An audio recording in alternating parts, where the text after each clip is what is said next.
Fabricio Vela es periodista ecuatoriano, está enlazado con nosotros desde Quito. Fabricio, muchísimas gracias por atendernos esta noche. Mávila, buenas noches, un saludo muy cordial desde Quito.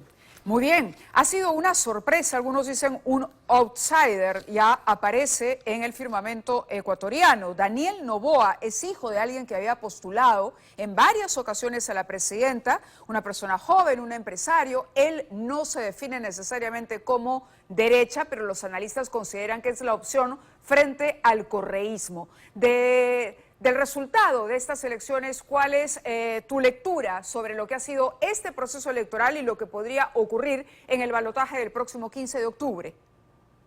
El correísmo obtiene 33% de la votación válida, es un porcentaje similar al que obtuvo en el año 2021 con el candidato Andrés Arauz. Esto configura el voto duro de esta orientación política.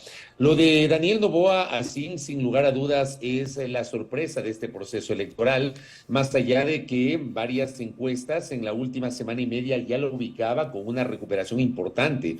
Un candidato que, según la intención de voto hace 2 semanas nomás, no tenía más del 4% y de pronto, al día de hoy, logra superar el 23%, que lo ubica justamente en segunda vuelta en el balotaje que se efectuará el próximo 15 de octubre. Daniel Noboa es hijo de Álvaro Noboa Pontón, que fue 5 veces candidato a la presidencia de la República, uno de los hombres más ricos de este país.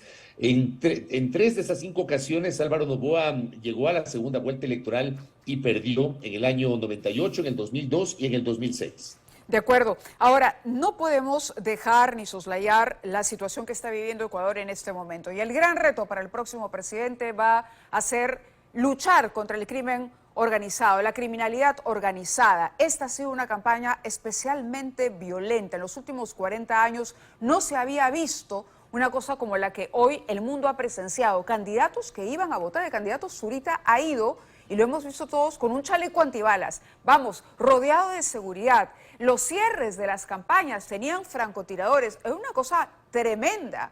El reto es muy, muy grande y la valla va a ser también tremendamente alta para el próximo gobernante. ¿Qué tan difícil o qué tan cruda es la realidad de la criminalidad organizada hoy por hoy en Ecuador?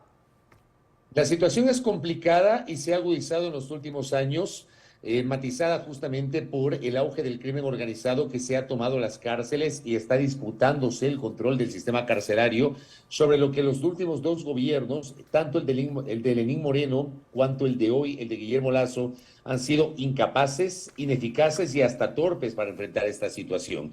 Esta será la primera prioridad por parte del futuro gobierno, presidente o presidenta de la República, y de hecho, esta campaña electoral que termina siendo atípica, inédita e histórica por la parte política, pero también por la situación de seguridad, concentró como casi el tema único.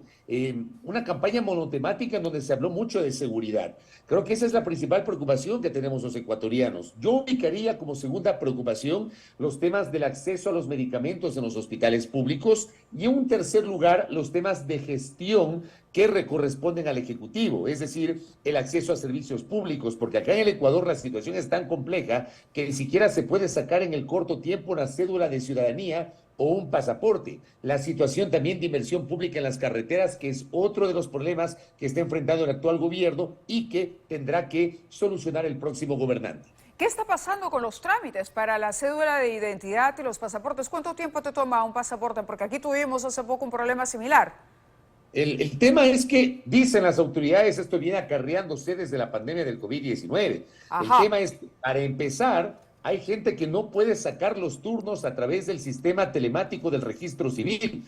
Y cuando logras sacar el turno, te sale para después de 3 semanas, después de un mes, después de 2 meses, y se ha hecho muy complicado. Incluso hay denuncias de gente que, por debajo, estos tramitadores, a cambio de dinero, supuestamente entregan turnos para poder acceder a esas... Claro, claro, el tema de la informalidad que se cuela, ¿no?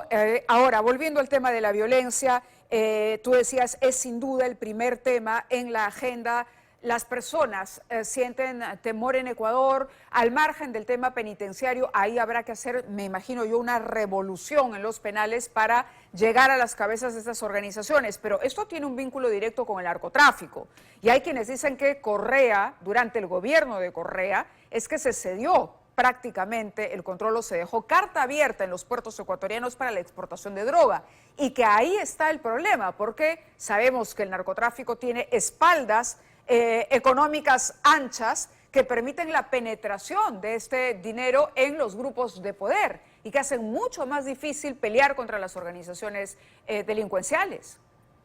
Es un poco complicado, digamos, sustentar esa visión que sostienen algunos analistas de que supuestamente fue en el gobierno del expresidente Rafael Correa donde se allanó el camino para que permee a esta hora durante varios años el crimen organizado y el narcotráfico. Por ejemplo, se cita el hecho de que la Constitución que está vigente desde el año 2008 impide la presencia de militares de otros países en territorio ecuatoriano. Aquí tuvimos durante 10 años entre el 98 y el 2008, la presencia de militares de los Estados Unidos en la base de Manta.